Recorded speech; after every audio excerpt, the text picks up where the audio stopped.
Et bonsoir à tous les potos, c'est Sacha, j'espère que vous allez bien. On va parler de l'avant-match PSG-Manchester, 8ème de finale retour de Ligue des Champions, en route pour l'écart. Si quand même il y a des gens qui veulent pas qu'on soit en quart, malheureusement on y sera. Je parle pas des journalistes, et bah si, je parle des journalistes. On va parler d'abord du match qui est prévu demain.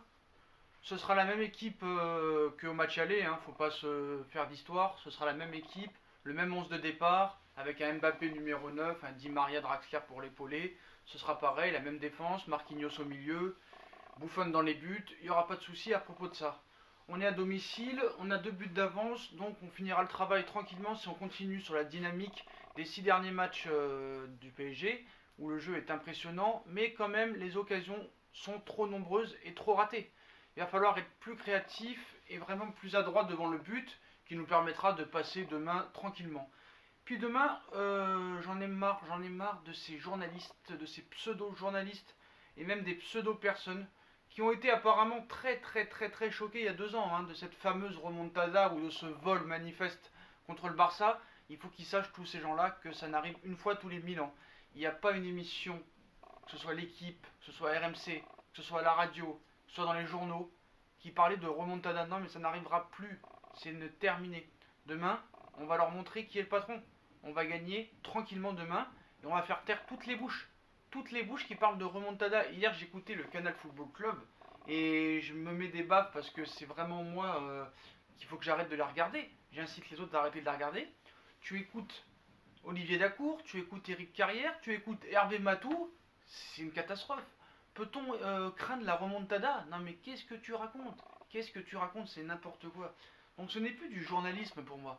C'est vraiment même plus de l'anti-parisianisme, de l'anti-français. Je crois que c'est tout simplement de la jalousie, je sais pas ce que c'est. Pourquoi être contre Paris? Ou pourquoi être même contre les clubs français? Tu as 2 clubs français en 8ème de finale. Tu as Rennes qui vient de passer. Alors quand Rennes y passe, c'est de la chance. Quand Paris y passe, ce n'est pas bien. Quand Lyon y va en 8ème, ce n'est pas bien. Mais ils veulent quoi alors? Ils veulent plus de club français, ils veulent qu'on soit éliminé. Qu'est-ce qu'ils veulent, ils veulent quoi ces mecs-là? Mais ils veulent quoi? Mais pourquoi faire ça? Pourquoi faire ça? C'est du journaliste de anti-base. Moi je comprends pas comment on peut être comme ça. C'est même pas des professionnels. Ils ont perdu toute leur influence. Voilà, pour moi ils ont perdu toute l'influence. Leur message ne passe plus auprès des gens. Les gens préfèrent aller voir sur internet, sur YouTube, des gens qui n'ont rien à voir avec le journalisme, parler football. Parce que ce sont là, ces vrais gens-là, qui parlent de football. Donc voilà, moi je la mets de côté, voilà. Ils veulent tous que Paris se casse la gueule, et je suis sûr qu'ils aimeraient que Paris se casse la gueule et que Lyon passe contre Barcelone. Et encore, j'en suis même pas sûr. Mais 90% des journalistes sont catastrophiques. Bon, pour reparler du match demain, on va faire taire toutes les bouches. Je vous annonce que si Paris joue le niveau de jeu qu'il a en ce moment, il n'y aura pas de problème demain avec toutes les absences qu'il y a à Manchester. Pogba, Sanchez, Martial, Lingard. Déjà qu'avec eux c'était compliqué, on les a bouffés, on les a mangés. Donc je vous annonce que demain, il y aura un minimum de 2-0 pour Paris Saint-Germain. Hein. Je vous annonce, hein, si on crée les occasions, autant d'occasions et qu'on les met au fond, il n'y aura aucun problème. Moi je vous annonce qu'on va en quart tranquillement. Après l'écart, c'est une autre histoire. Voilà. Sur le jeu du Paris Saint-Germain, on me dit oui mais c'est dur, les occasions c'est dur d'en avoir autant et de les mettre au fond. Bah non mais faut être plus créatif, c'est tout. Pourquoi ne pas gagner les matchs 6-7-0 comme l'ont fait à une époque le Barça, le Real, le Bayern? Faut arrêter, non, on a le droit de gagner 7-0, 8-0. Donc demain vous allez voir que on va être très sérieux, qu'on va avoir encore un grand Mbappé, un grand Di Maria, un grand Draxler, un grand Marquinhos au milieu. Parce que si les mecs ils arrivent à se motiver contre Nîmes, contre Dijon, je pense que contre Manchester il n'y aura aucun problème. Voilà, mais pour mettre encore un tacle autour des journalistes, qui ne sont même pas des journalistes, comme je le dis dans les précédentes vidéos, qui sont des anciens coachs virés qui n'ont jamais rien fait, ou des pseudo-journalistes qui sont arrivés là par pistonnage. Voilà, à part 4, allez je vais être gentil, 90% de cette race-là, c'est de la merde. C'est de la merde. Voilà. Quand j'écoute Dacour hier, Olivier Dacour et Eric Carrière, certes il s'exprime bien pas mal, le gars il parle italien avec Balotelli, bah continue à faire ça, sois interprète, continue tes documentaires et laisse-nous tranquille. Laisse-nous tranquille. Sois content d'avoir un club en 8ème qui va arriver en quart et qui va peut-être te faire gagner cette Ligue des Champions. Mais la ferme frère. Je suis parti faire un tour hier tellement que j'allais casser ma télé. Bon, me dites pas que je ressemble à Eni, ça n'a rien à voir. J'allais casser tout chez moi. Comment tu peux parler de ça? Voilà, franchement. On te demande pas de défendre Paris non plus. Mais arrêtez avec cette remontada, ça n'existe plus. Ça n'existe plus, ça a été inventé tout ça. Ça a été inventé, ça s'est passé il y a 2 ans. On n'en parle plus, donc la ferme. Les Tarago, tout ça, la fermez, fermez-la.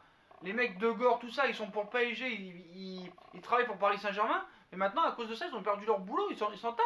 Ils s'en tapent complètement. Et ils vont continuer à dénigrer le PSG. Mais ça aurait été n'importe qui à la place du PSG, ça aurait été pareil. Même Rennes qui passe en 8ème, c'est de la chance. Monaco qui a été en demi-finale en 2017, c'est de la chance. Parce qu'en 8ème, bon, bah, ils ont eu de la chance contre City. En quart, ils sont passés contre Dortmund parce que Dortmund a eu un attentat sur son bus s'est fait attaquer. Donc voilà, ils sont arrivés contre la Juve, voilà, ils méritaient de perdre. Hein. Voilà, donc c'est comme ça. Mais qu'est-ce qu'ils ont ces mecs-là? Ils aiment pas le foot dans ce pays. Ils aiment pas le foot dans ce pays. Au lieu de dire que Paris fait un jeu exceptionnel en ce moment, oui, mais il y a une question de budget, frérot. Il y a 500 millions d'un côté, 50 millions à Caen de l'autre. Et alors? Est-ce qu'on a vu jouer Paris comme ça depuis le début de saison? Non, surtout sans Neymar et sans Cavani. Vous allez me dire, oui, mais t'as pas besoin de Neymar et Cavani pour gagner contre Caen, contre Dijon. Et alors? Tu fais un jeu magnifique en ce moment, il faut le souligner. Il faut le souligner. Les mecs, ils ont envie, ils jouent très très bien. On a retrouvé un bon Verratti, on a retrouvé des joueurs qui sont impliqués. Paris a mis sa loi en mettant Rabiot de côté. Donc voilà, faut arrêter maintenant. Soyons pour le Paris.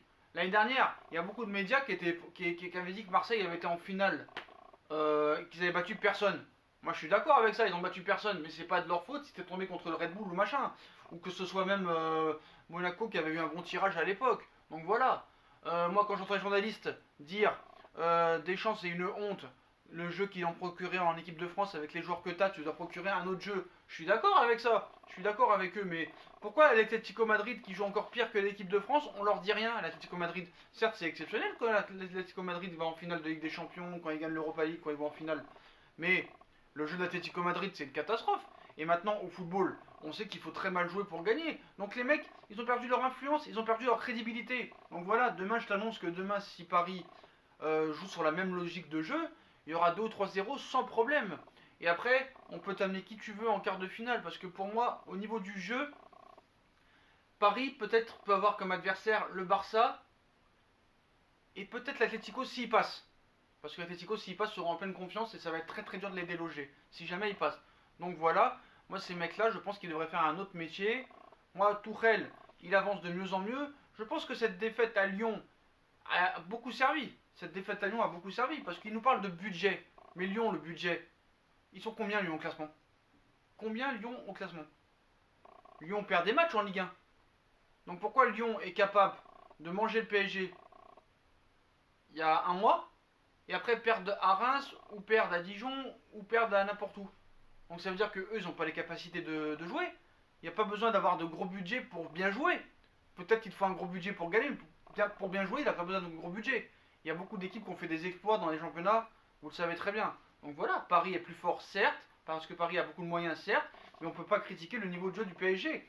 Et ces journalistes, qu'ils aillent au bac à sable, qu'ils aillent à la Materlaine, voir si j'y suis, parce que maintenant je suis anti-journaliste à 90%, à part 2 ou 3 que je mets de côté, et que encore, même si des fois ils sont logiques, mais des fois aussi ils partent un peu sur la gauche, hein, franchement il faut arrêter ce corporatisme journaliste qui sont des mecs qui en fait ils sont même pas des écrivains. Ils savent que écrire des livres sur des mecs qu'on sait même pas les infos d'où ils viennent, tout ça et tout. Donc c'est une catastrophe. C'est une catastrophe. Va lire tes livres, reste chez toi et mets de vrais journalistes à l'antenne. Moi je t'annonce que demain il n'y aura pas de problème pour le match. Il n'y aura pas de remontada, il n'y aura plus jamais de remontada. En tout cas ce qui importe pour le PSG. Si tu te fais battre, ce sera sur l'aller-retour, mais jamais tu reviendras à un match 4-0 et tu reperdras 6-1.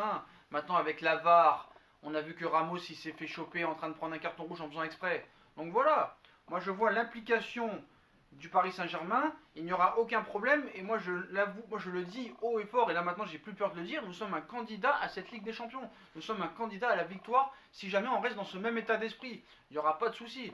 Le jeu direct que Paris propose étouffe les adversaires. On a entendu le coach de Dijon, le coach de Caen, Monsieur Courbis qui voulait payer un restaurant si Mbappé marquait pas, il t'en a mis 2. Donc le restaurant, t'es capable de payer. Donc t'es tranquille. Reste à RMC, comme j'ai dit samedi, à critiquer tes entraîneurs alors toi tu n'as jamais rien fait. Et pareil pour tous les autres entraîneurs. Voilà. Donc c'est pas vraiment un avant-match aujourd'hui les enfants, c'est plutôt un clash au niveau des journalistes. Parce que l'avant-match il est simple, Paris est favori demain, Paris gagnera demain. Et puis il n'y aura pas de souci. Vous allez me dire, oui, mais comment tu peux en être si sûr? Il n'y a pas en être si sûr. C'est que si tu es motivé contre des équipes de Ligue 1, tu seras motivé en Ligue des Champions parce que maintenant ils ont trouvé la motivation alors qu'ils ont 20 points d'avance. Ou 17 points d'avance, on a un match de retard en plus. Donc voilà. Voilà, moi je préfère parler avec des gens qui n'ont rien à voir avec le journalisme parce que ces mecs-là n'ont rien à faire. De toute façon, moi je ne serais pas étonné que ce soit les patrons de chaînes qui leur disent de dire des conneries. Hein. C'est pour l'audience. Hein. Maintenant, il n'y a que l'audience qui marche, il n'y a que le pognon. Hein. Ça marche que dans tous les domaines. Hein. Moi, je vous dis, ça marche que dans tous les domaines. Et puis, il faut arrêter. Manchester n'est pas une grosse équipe à la base. Hein. Ils étaient en crise, ils ont viré Mourinho, ils étaient un peu mieux en championnat. Même si là, ils sont un peu mieux en championnat. Mais à la base, Paris, sur le papier, reste favori. Après, on avait peur, c'est vrai, moi le premier, que quand Neymar et Cavani étaient blessés, on avait peur de voir ce qui se passait. Mais vraiment, ce match a été l'éloge. L'éloge et le point de départ de la saison du PSG. Voilà. Ce match à Lyon, où on s'est fait manger, et après la victoire contre Bordeaux, qui a été très dure, même contre Villefranche, ça a été très dur, il a fallu faire rentrer Cavani et Mbappé pour gagner en prolongation. Le match contre Lyon nous fait vraiment du bien. Et je vous dis que maintenant, ce match a été un déclic, un match référence. Le match de Manchester a été une référence, et depuis, le jeu a complètement changé. Le jeu a complètement changé. Après, il va falloir attendre l'arrivée de Cavani et Neymar pour voir si ça va changer ou si ça va rester pareil. Mais si jamais ces deux retours-là apportent en plus le jeu qu'on pratique en ce moment, je peux vous dire qu'on va tout dégommer sur notre passage. Voilà. Voilà les potos, dites-moi en commentaire ce que vous pensez du match de demain. Dites-moi en commentaire ce que vous pensez de cet anti-parisianisme ou ces anti-clubs français. Parce que même on a vu que Rennes a battu le Betis Séville. Mais que maintenant, avant le Betis Séville était favori. Mais maintenant que Rennes a gagné, c'est le Betis Séville qui est pourri. Donc voilà. Donc si jamais Rennes y bat Arsenal, c'est Arsenal qui aurait été pourri quoi qu'il arrive. Et à chaque fois que Paris gagnera, ce ne sera pas parce que Paris a été bon, c'est parce que l'équipe adverse a été mauvaise. Voilà les journalistes français. 95% des journalistes français. Quand tu gagnes, c'est la faute des adversaires. Et quand tu perds, c'est la faute du PSG. Voilà. Donc il n'y a rien à en déduire, il n'y a rien à en retirer de ces journalistes. Demain, on fera taire beaucoup de bouches. Mais vous inquiétez pas qu'ils trouveront des choses à dire contre Paris, même si on fait un match parfait demain, même si on gagne 3-0. De toute façon, même si on gagne 25 Ligues des Champions, ils auront à dire quelque chose. Même si on bat tous les records, ils auront à dire quelque chose parce que ces mecs adorent dénigrer. Ils sont mal dans leur vie, ils aiment casser du sucre. Ils adorent ça, ils adorent se faire les bons élèves. C'est exactement ça qui se passe. Ils adorent se faire les bons élèves. Puis c'est tout. Voilà. C'est exactement ça. Comme je l'ai dit, il faut 11 joueurs français, avec un entraîneur français, un président, un actionnaire français, tout français, qui fasse un jeu exceptionnel en une touche de balle à la Brésil 70, ou à l'Italie 74, ou le Barça de Cruyff, et j'en passe, pour que cette équipe soit légitime. Mais si tu as des étrangers, si tu as du pognon, ça marche pas. Surtout avec l'équipe, où pour moi ce média devrait être coupé au ciseau ou dans le feu ou au four à micro-ondes ou comme vous voulez. C'est pas moi qui vais juger, mais en tout cas, moi, je peux plus me les voir. C'est incommensurable les conneries qu'on peut entendre, alors que ces gens-là sont censés être des gens très intelligents, hein, mais vraiment intelligents que sur le papier. Voilà les potos, dites-moi en commentaire ce que vous pensez du match de demain, dites-moi en commentaire la suite des événements que vous pensez, qu'est-ce qui va se passer, votre pronostic pour demain, l'équipe que vous voyez, est-ce que ça va être la même qu'à l'aller ou il y aura quelques changements, mais je pense que ce sera la même que l'aller. Dites-moi en commentaire ce que vous pensez de ces pseudo-journalistes de merde qui sont anti-parisiens. Puis les potos, si vous avez kiffé la vidéo, je compte sur vous comme d'habitude hein, pour liker, commenter, partager, abonnez-vous. Voilà les potos, je répondrai à tout le monde, pas de soucis. Puis allez Paris jusqu'à la fin des temps. Bonne soirée à tous.